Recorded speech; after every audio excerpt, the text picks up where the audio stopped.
End of the interview questions. Now, I want to start by saying, I don't want you asking about the job at the end of the interview.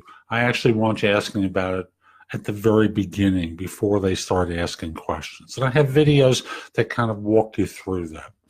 But I also want you to think in terms of questions that can be asked at the end of the interview, since I don't want you asking about the job unless you're clarifying something that came up.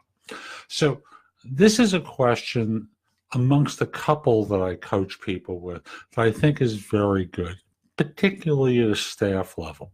And I say that because when you're a leader, I think this comes across as being rude. When you're a staff level individual, well, you'll hear how I set it up so that in good times, I wouldn't ask this in tough economic times, but in times where there are labor shortages and firms are finding it difficult to hire talent, I think this is a good question. So it goes something along these lines.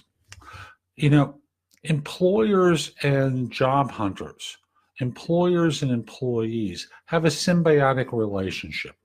One doesn't function well with the other. With that said, why should I come to work for you? What do you bring to the table that will not only bring me here, but keep me here for the long haul?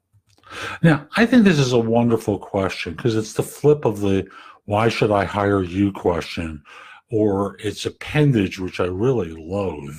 How long do you plan on working here? You see, from the answer from the hiring manager, normally when they're asking those other questions, they have a problem with staff retention, right? You know, how long do you plan on working here indicates we have a problem with staff turnover. So asking them the question of, in effect, what's in it for you to join and stay? What is this organization, what is this manager going to do that's going to attract you? It gives you an honest answer, because this is their opportunity to sell to you, right?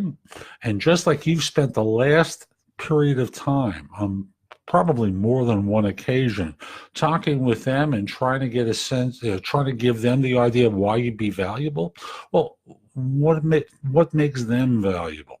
Most of the time, they're evaluating and assessing you. They're not really talking with you about the opportunity other than this is the work that you're going to be doing. What's in it for you and your career is the other side of this.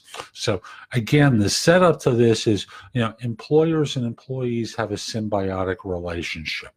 So if, with that said, why should I work for you? What do you bring to the table that will not only bring me here, but keep me here for the long haul? I think is a great question to ask.